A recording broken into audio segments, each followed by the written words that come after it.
The end goal wasn't earning revenue on the platform. The end goal was clout, which I now have with 138,000 followers that I leveraged to position myself with these video game companies as a consultant because I have an audience. All right, Jeff, my man, welcome to the call. Woo! What are the 59 topics would you like to cover today as we jam out here on crypto, e-com? What are you doing these days? Gaming, TikTok? What else are we going to, what do you want to jam on, man? Well, I think that the current state of social media marketing and especially organic is important, especially for your e-com crowd, because everybody's talking about TikTok ads, which have kind of seemed to be replacing Facebook ads, but there's still really good marketing channels for both. But I think also that right now, I don't know how long this runway is, but TikTok's algorithm is insane, and you better build as much of an audience as you can until they do what Facebook did and shut you off. Start turning it off or restricting it to ads only. Making you pay, yeah. So, Jeff, for those who might not know you as well as I do, let's get some background. Let's find out a little bit more about you, what you're dealing in, what's your primary thing, because I know you've got some cool things that are happening now. And you're doing obviously Savage Marketer, and you're big in the podcasting space, and you've obviously been playing on the social media stuff. What's the cool stuff you like to talk about yourself? 30 seconds about all you, Jeff. Go. In my past life, I was a Fortune 500 project manager who built virtual teams. Then I started a business doing that for myself called VA Staffer. That's a virtual assistant company. You don't know anything about that? Not at all. I love Mary. Neil's I'm already married, but I love Mary. Yeah, exactly. Neil's got an assistant through us. Yep. And now that company, by the way, since last time I spoke to you, is up to over 150 people. So Woo-hoo. there's Very that. nice. There's that. Moving pretty fast. And then I have a branding agency. That's my hat here, Branded Media. And my business partner, Patricia Lacant, she's the creative director. She's actually the majority partner now. You know, something that also happened to me, Neil, since we last spoke, is I'm way more comfortable giving control to other people. Did that have to do with something that we spoke about? No, but last time we spoke, I was having an internal battle with my own control struggle. Oh, were you? I'm so much better at having smaller margins and having more time. And because of that extra time, I've been able to go back to my roots, which is from my childhood, my real dream, which is playing video games.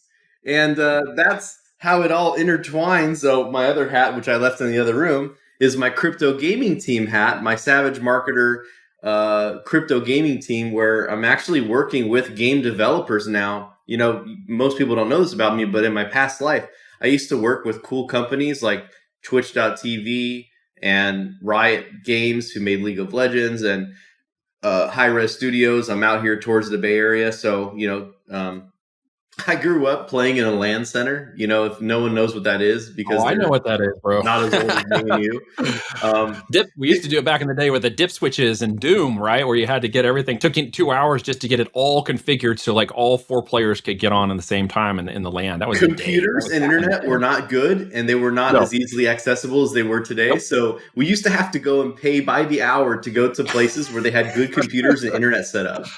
Yeah, before that, to date myself, it was called an arcade, and you had to play the coolest games in the local mall with the local arcade, right? And it was such a big deal. I've been to a few of those. Yeah. It was such a big deal when my friend Mike and his dad worked at a government office, so they were getting the networking put together inside that government office because they had the money, that we would go in there after hours and he'd let us in and we'd install Doom on the machines and then sit there and network them together so we could play multiplayer Doom when it was. Neil, I'm putting on the Trump face. Neil. Oh, no. Hey. Neil. I had a computer. My dad and I had a computer game that we used to play. It was called Evasive Action. It was a head-to-head airplane, like, dogfighting game. I remember. And we had to, listen to this, guys. We had to connect to play with each other over LPT1 printer ports. Those are those big ones that had 16 pins. Well, yes, the 16 pin things with the rainbows on them. Oh my gosh! Dude. All right, so that's old school. So in other words, I'm an old school gamer. By the way, Neil, next time you go to Austin, Texas, because I know you're in the digital marketing space. I'm also faculty at digitalmarketer.com. So I'm actually a mentor for one of their programs called the Digital Marketer Certified Program. My agency, we are a certified partner agency. I'm a contributor to entrepreneur.com, Forbes, CEO World, bunch of new magazines and stuff you probably never heard of. Probably not yet. No. Yeah. I'm big in the gaming space. I'm actually advising and consulting companies on how to build blockchain games. Where in the past we used to play all those games at the arcades for the coins and for the cred and for the little end screen with our 3 initials, which by the way, mine have always been JEF. So if you go to an arcade, you see JEF, it's me. All right. Oh, very nice. All right. Chances are if you go to Austin, Texas and you go over to it's called Cidercade, which I'm definitely taking you to, Neil. It's Cidercade. You pay $15 and it's all you can play, no coins. No, that doesn't do well with my brain. So, okay, just let me know next time you're there. It's like 2.5 hours drive, and I will drive. Like I said, I wouldn't travel before, but I won't get on. I'm like once a month. Well, then just text me the next time you're going to be in, and I'll get down. It's only 2.5 hours, but I won't fly. Because I told you, like, I'm not traveling right now. I'm absolutely not traveling, but I will drive like a couple of hours to Austin. I'm like not that much of an introvert, although I feel like it these days. Which, by the way, Neil, that's a perfect segue into why I'm qualified to talk about this today, because it was because of my gaming that I went viral on TikTok the first time. Actually, that's not true. The first time I went viral on TikTok was for throwing my 2-year-old nephew in the pool and letting him swim out. Oh, yeah, because all the people went in and started screaming. I remember this, started screaming at you about how dare you do that to a child. That's conflict marketing. If you don't have context, my sister taught my nephew how to swim at a very young age, like before he was 2 years old. So like you throw him in the pool and he swims out and he loves it. Yeah, but people get all freaky and they get screaming. Now, you may not know this about me, just to bring the context forward. I actually owned a game server company when I was an entrepreneur during my days at Sprint and IBM. It was a multi-game server. We ran out of Texas and game servers. We had 20 of them going, and we were running the codecs for the audio that would allow the multiplayers to actually connect before multiplayer games had voiceover. So we had thousands and tens of thousands of people using our servers to do multiplayer gaming. It was called Killer Game Servers. And we used to run with all these clans and stuff back in the day. And so I didn't ever get a YouTube channel. I actually remember Killer Game Servers. No. We used to have a Counter-Strike server through you guys, I think. We were a big brand once upon a time, and I never pushed it past a certain point, and I should have just jumped out of the corporate world and gone after it, or I'd probably be in a different space. I'm okay where I landed. That was a part of my background, and I played games, and I actually got so good at it, that's how I sold the service, is I just started pushing the leaderboards with my username. Zero Density was my username back in the day. Well, while we're talking about sad stories about moving on, I was actually the CEO of a company called Esports Media.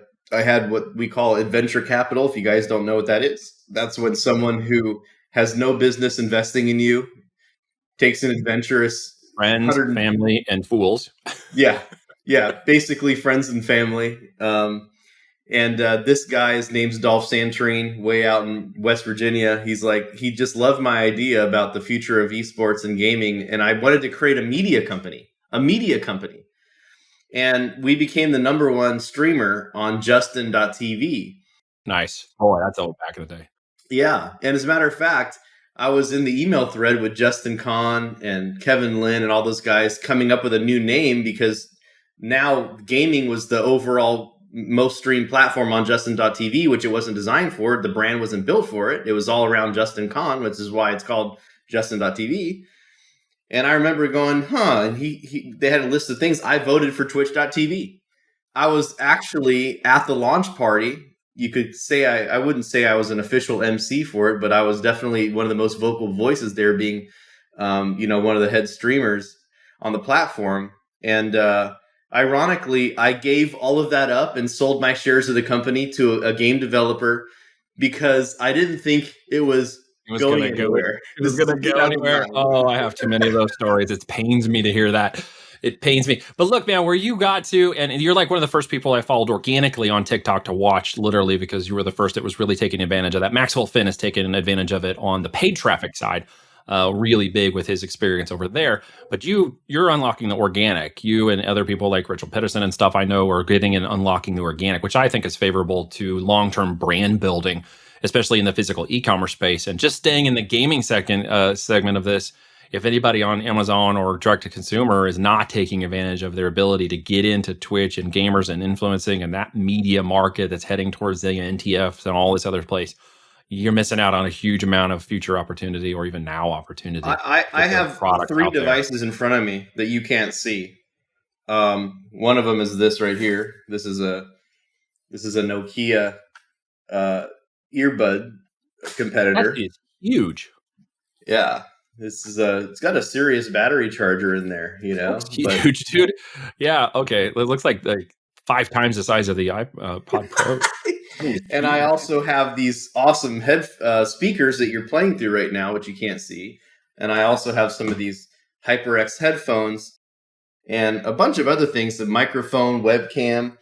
I've been sent all sorts of stuff as demo products and getting paid. Oh, even my wallet. I'm getting paid by Ridge. It's a wallet company. They make this little rugged Ridge wallet. I have made probably about $3,000 in revenue on the platform, which, by the way, is just organically through the platform. I mean, and here's the thing: it's a bonus for me because I don't really care about the money on the platform. I care about using it for the relationships, right? So these companies that send me stuff, I'm working sponsor deals, brand deals. So on the other side of that, you guys with the e-com products to sell, you can easily reach out using the collaboration tool in the, I think you just have to apply to become a official. You do. It's just free to apply for it with a business. Yep. There's my camera again. You It's just have to go through. Yeah, every time I do that, I'm just going to make an ugly face, and it seems to work. Talking with your hands. It keeps throwing the video off. I'm Italian. Get back. You can't do this with your hands. No, yeah, keep going. Listen. So yeah, you throw, even the Ridge Wallet one. It's funny enough. I wanted to buy one, and then I got a message from them saying, "Hey, do you want to do a sponsorship?" And I was like, "Okay." They're gonna send me whatever one I want and send me $100, and I'm like, I was gonna buy one. So all I did for them was just send them the video. So obviously, that's another good conversation, Neil. Is you want to make sure you have ROI. You don't just want to send people product and money. So for me, what I did was I actually ended up making a video. Is there a way can I share my screen on this thing? There's a little share button right down there somewhere on the screen. Push the share button and go for it. Okay. Those of you who are listening on audio, you'll have to go over to YouTube. I'll describe it. We'll describe it, and you can watch it if you're on YouTube for this episode. Yeah, I'm gonna show you guys what's up because this is actually a video that I made. And let me see if I can pull this thing up. Those of you watching on YouTube will have to watch me eat my tater tots before they go cold. Oh, I'm jealous of those tater tots. Those of you listening will have no. I can do the ASMR or ASMR in the microphone. Freak you out. I hate that, dude. I come across those videos on social media. It drives me nuts. Don't be that person. I'm sorry if you are, but I cannot stand the sound of that. It drives me insane. You know what's sad is that I can't even find it. That's a shame. But I made this. Oh, you know what? I know it. I can do it on my phone. Here we go. That works. Show you a quick clip on my phone. Yeah, it's called Creator Marketplace in TikTok. That's what we were talking about. And in there, you can sign up for business for free. Yeah. And you got a chance to do a 20-person campaign. I tell my friends, and I tell my clients, don't always give away free product without some other incentive. And certainly don't do what we're seeing a lot, Jeff, is on the Amazon side. They're wanting to try to manipulate the review process by forcing you to agree to do the product through review and then ship them the money backwards, which is basically against the terms of service. So guys, if you're listening to this, we're not advising that. But there's a huge amount of opportunity for brand referral links. So yeah, well, you end up jacking with Amazon money back, huh? Well, it's just a way to get a verified, legitimate review on Amazon, only to pay the money backwards, which technically, if you do that enough times, Amazon will catch on to it. You don't want to do that. Never mess with the reviews on Amazon. You are playing a losing game, and you will eventually get caught. But There are a lot of ways to get influencers. It works really well. In fact, if you look at Amazon Beauty and you look at beauty on TikTok, you may notice something. Really? Most of the top brands on Amazon TikTok are also top brands on Amazon, and vice versa. Well, I unfortunately can't find the video, but it's on there. I'll have to show it. We'll link it. We'll link it in the after facts. But basically, Absolutely. oh, here we go. I found it. Of course, that's how it works. Every time I should have gave up sooner. Gave up sooner. Is there a business lesson in that? It's actually kind of funny because I always say that I usually find something as soon as I give up. But what I call taking your conscious into your subconscious. I was just describing this on a training earlier this week. There we go. Can you see my screen? Here she comes. Boom. All right. Oh, who's that guy? So what I did was I actually just recorded this video saying that I actually feel guilty about this. I definitely got over on this deal. Hard to believe I get paid for this stuff. Okay. I can't believe they give me money for doing this. Yeah, and I got 22 likes, 10 comments, 307 views. And here's what's cool is these are real people, right? Like this is my own organic network. This isn't just like me throwing up a video to a bunch of random ass people on TikTok that aren't going to pay. Like people see my video and I sent them a copy of this video so they can use it for their own marketing, right? So they're paying $100 for me to basically, create this user generated content. So I'm rubbing my pants right here, and I make a joke and I say I got a bulge in my pants. Oh no! But you can barely see the bulge. No problem. And I whip it out. A little tiny bulge. It's your There it is. it's your wallet. Look at that. Boom. See it? So then I explain that I actually in full transparency say I was going to buy this wallet. And then I show them how it works. And I said I kind of feel guilty because I was going to buy this wallet and they sent it to me with $100. Right? That's clever. So I'm doing a genuine, authentic, kind of advertisement for it. And the cool part is that like for me, and I don't know if this is the same way because I'm sure there's a ton of people that'll sell their soul for money on TikTok. But for me personally, I only promote things that I actually like and would actually use. Doesn't mean I have to use it, but it has to be something that I would actually use. Like for example, earbuds. I would totally use these, but there's very few times in my life where I actually like putting things in my damn ears. But I've tried them and they work really cool. It's just that it's not my style. But they do work really well. And I don't feel guilty at all telling people about it, So I think that you got to kind of mesh up and make sure that the audience behind the product works, right? Absolutely. Avatar, right? So obviously somebody who's playing around with a wallet, a guy, is going to think that that's kind of clever. And that is actually very clever to push your wallet in your bulge. I actually wear it in the front of my pants now. I actually did this since I moved to New York. I used to wear my wallet in the back and it was this lump that I sat on. It was always so annoying, right? But actually I could have took a different approach on that and talk about how I used to always have my wallet in my back pocket. And I actually used to have these weird like sciatic pains, like in my back, where when you sit on your damn wallet and you're sitting on your ass everywhere, it actually like pinches your nerves, right? So like in the front of my pocket, because I don't like things in my pocket anyway. So having something super slim like that works. Look, see, they're still making their money's worth on this call, right? They're still making their money's worth. I did it because I didn't want people to pickpocket me in New York. So I put it in my front pocket. And then I realized it was this like 2-inch thing in my front pocket.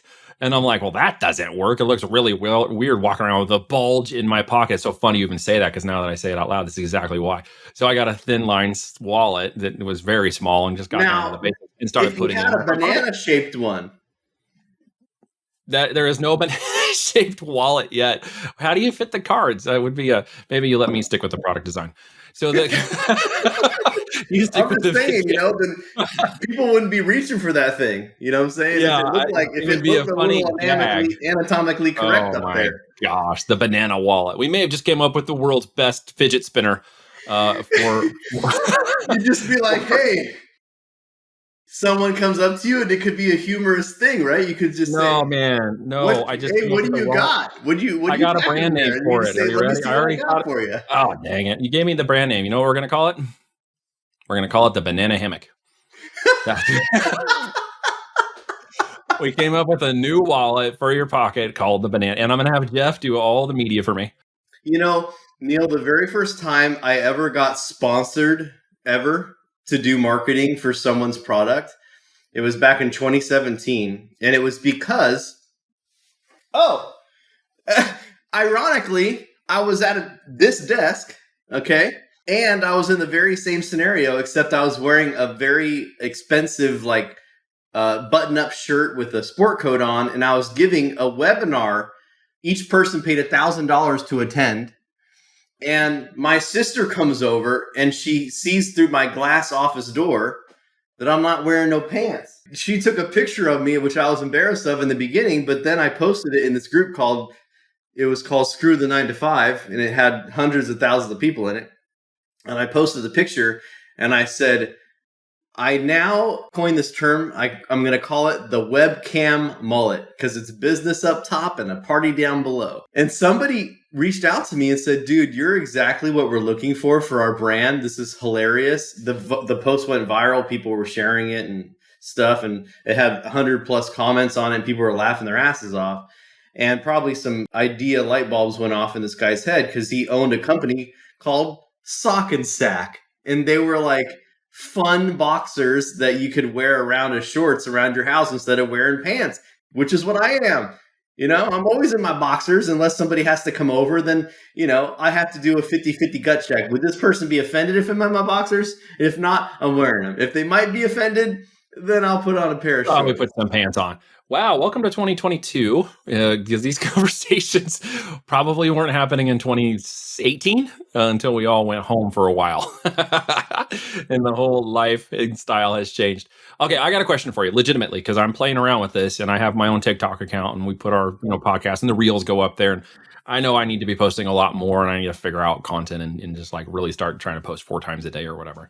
To get that up. What is the, what would you tell me? Like, I'm here, this is just pure content and value for my business side, not my product side, but in the same token, what would you tell somebody who's like, okay, what do I do on TikTok? How do I do that? How do I get traffic? How do I make the algo? How do I go viral right now if it's such a big opportunity? What can I do wrong? What can I do right? Step number 1, go to the bathroom. Step number 2, scroll TikToks while you're taking a shit. Oh, okay. I was like, why are we going to the bathroom again? You have to really understand the culture of TikTok. Oh, I know. It's the culture on TikTok. It's a little trollish. It's a little trollish. Did you see my post the other day? I got my feelings all hurt. Yeah, people like for example, the video that went the most viral for me that got over 20 million views on my account. It's gotten over 150 million views on other people's accounts that stole it and reposted it. Some with my permission, so I don't want to say stolen. Right. It was shared on Cubicity. It was shared on Hood Vids. It was shared on the official gamer TikTok account. Hood Vids. It was actually a reply to a comment to one of my videos. So my gaming chair, my gaming rig, I got a $13,000 gaming rig, which is not in this room. It's in another room. But that gaming rig, it was getting some views. It was getting a couple thousand views here and there. And first off, you can't go on there and be average and expect savage results. If you want to do marketing, it's got to be savage. It's got to be above average. Okay, it's got to be. Right. You got to do something that makes people curious. They want to learn more about you. They want to learn more about your stuff. When people see that you got a $13,000 gaming rig as a grown ass man with a beard, people start. They get curious. They get curious. They get brutal. They get mean. Yeah. They get savage. So speaking of brutal, somebody responded to made a comment on one of my posts and said, imagine spending $10,000 and still having a bad setup. I'm sure people loved that. So I hit the reply as a video button, which, by the way, is really powerful on TikTok. Reply as a video. Yeah. Okay, you go in a bunch of other accounts and do that. Yeah. As a video. Yeah. And what's really interesting about that is I responded and said, I found someone else's audio, which I thought was perfect for it. And actually, I'm the reason why it went viral. It went viral for the hashtag adult money. So I'm actually the person who coined. I love coining things, by the way. I coined the hashtag on TikTok adult money. So the original video is a guy who is walking through his hallway and he says, living on your own is cool and stuff, but now I have access to adult money, which means I can buy stuff I don't need, which means I buy shit like this. And he lifts up his camera and he looks at a shower curtain, and the shower curtain has a dinosaur riding a bicycle in a top hat, and above it is the word bitches. Just a completely random. That's so. You probably got it off Amazon. Yeah. Right. And ordered by Amazon. Yeah, and think about that though. Think about how you could approach that from an e-com standpoint, right? Like people were like, dude, that's awesome. So what I did was I used the audio. So on TikTok, you can press the little button in the bottom right corner. It looks like a record player spinning around. That's the audio. You can click on the audio and press use this audio. And that's what I do. Most of my videos are using someone else's audio. And by the way, that's encouraged on the platform. It very much is. Even tells you which one's viral and what's most used and which audios you should be paying attention to. Which is why I like TikTok, because I'm lazy at coming up with ideas. So I just look at other people's ideas and I make my own version of them. Well, I'm super lazy. I haven't been thinking about that enough, though. I need to think about being Jeff lazy. Then I'll start to come dial. I'm just kidding. You just gotta be 1% less lazier than the other lazies. You mean I actually have to put the camera up and shoot the video? Okay. So, I suppose. Ironically, that's what I did. So I put a tripod up in my room. I just got one of those cell phone tripods. I aimed it at me in the computer desk. And I did the 10-second countdown thing, the backwards countdown thing. So I was able to get in my chair. And then as soon as it started recording, I literally pressed the button on my gaming chair and it started to recline me back. And it played that audio, the same audio. He says, the thing about having adult money is that now I have money and I can buy things, stupid stuff like this. Beautiful. You're using someone else's audio. That was it. And that video went so viral. And here's another thing that I'll tell you guys. This is why I encourage you guys, you got to post. Because I didn't know that video was going to go viral. I got like 60,000 followers from that one video. Okay. That one video probably made me $1,000 on the platform. Not that, like I said, that's not the end goal, wasn't earning revenue on the platform. The end goal was clout, which I now have with 138,000 followers that I leveraged to position myself with these video game companies as a consultant because I have an audience. Yeah. No, that's smart. That's a great way to look at it. From the physical products perspective, though, you've just given a very simple, like 2-3 step formula that literally anybody selling a product could go borrow right now. Take a 10-second video of the product, find that audio. It's already inside of TikTok. Open the box, show the product. Boom, like just try this process over and over and over again. What you're telling me is there isn't like any perfect sort of like process for creating videos and all this other nonsense. What you're telling me basically is the more times I try, the closer I'm going to be to getting it right for the audience that resonates with me personally. Pretty much. Nailed it. Okay, interview over.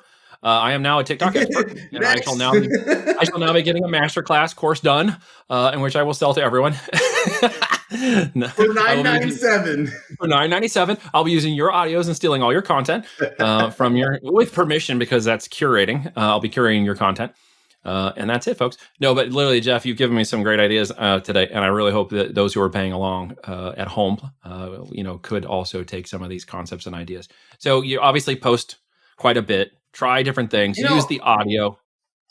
I have not posted what I should be posting on TikTok. Gary Vee and them, they're talking about posting 3-4 times on the platform a day. I post like once a month, and maybe it's just because I'm kind of reserving myself for like really cool ass stuff. Like I don't know, because now that I'm used to going viral every video, like when I post something it only gets like 2,000 views, like it makes me feel bad, I need more likes. I have a low self-esteem, folks. You need to help me out here. Yeah, like right now I can see my latest video that I posted only has 3,800 views. Oh, that's so sad. Yeah, and it is my gaming chair. See this? But at least you don't. At least you don't have to pay for yours. See, when I boost my videos, I pay for them, so they just look like they're getting a lot of traffic. When in actuality, it costs me a lot of money.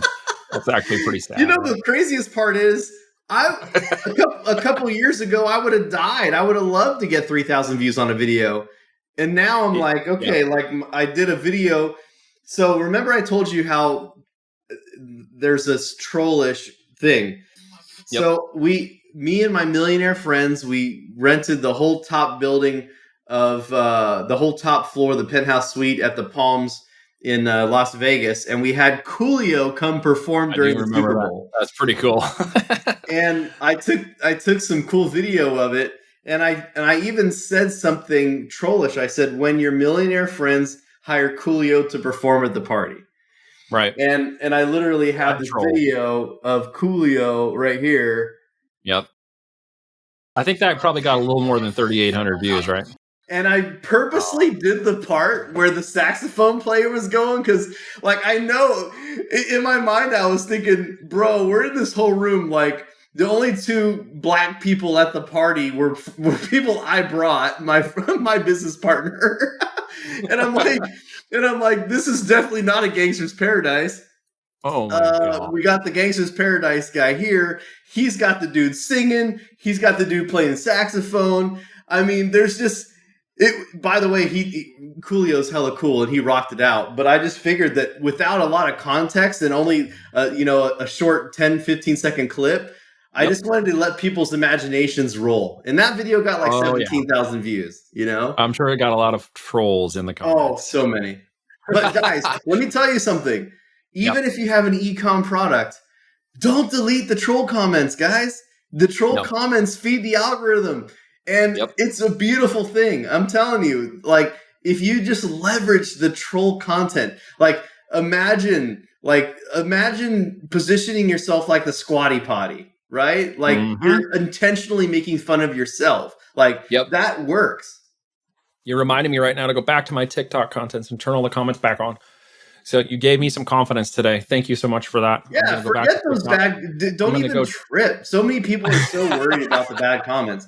Dude, it's just there's a big difference between Facebook trolls and TikTok trolls. Like there's different levels of trolls. There is. It's amazing to me. It's just one of that parts of this system. I think that is to your point. Use it to your advantage, as I heard you say, because it will play with the algo, especially when you get a lot more content on there and a lot more people commenting. And I'm reading some of the comments here because I wanted to let you guys see what's going on here. Here is one of the top comments. I feel I could afford this performance. That is like ghetto level. Someone says, I'd need a refund. Oh, that's Someone terrible. says, when you order Coolio from wish.com. Oh, did that get a lot of likes? Because that's a brilliant comment. And someone says, not a single person knows a word. Oh, yeah. And then this one says, damn, ain't nothing gangsta about this. All right. So you guys know if you're in the e-com world, you should not be sleeping on TikTok until they change the algo. Because right now, you can play with the algo. You can get a lot of traffic. It's 2014 Facebook before they came in hard and heavy and started jacking with the algo and forcing you to pay with the organic traffic nonsense. So get in there organically, build your audience as fast as you can. I got a couple things I'm going to go test out, no doubt, today. Here's 3 things to leave with, Neil. All right, let's go. What do you got? Start looking for people that have audiences that you want to be in front of because you can sell cheap on there and the reach is really cheap because organic posts do really well on there. Okay. And if you go through the platform, you can do what's called a sponsored branded post or whatever, where you can actually run ads on those people's organic posts. It does a lot of traffic. Powerful tool most people don't know about. Number 2 is make sure that your content is something funny or humorous in a troll way, or at least something that's very different and catches people's eyes. It can't just be what everyone else is doing. Number 3 is start building your own organic traffic by leveraging the platform for your own products. And making cool videos about it, tutorial videos, fun videos, hop on trends that people are already doing and make it your own. So there's the 3 things you can do today. Dude, that's amazing. Guys, take that with you and actually use it. For those of you who are following me on the client side of Voltage, you know that we are implementing TikTok strategies. for traffic and viral and product, especially around the Amazon FBA system and social media signals. And Jeff, you gave some great ideas today for those who are paying attention. If you're a direct to consumer, if you want to be an influencer, if you are on the physical product space, you should have took a lot from this call. Thanks for spending some time with me, my friend. And do not sleep on the next time you're in Austin, because I literally will go down there. It's on, baby. You're getting challenged. NBA Jam. That's my game, man. Don't go there. You don't want to see Pippen. Don't pimping me. I'll get you Bulls 94. All right, my friend. Thanks for having me, Neil.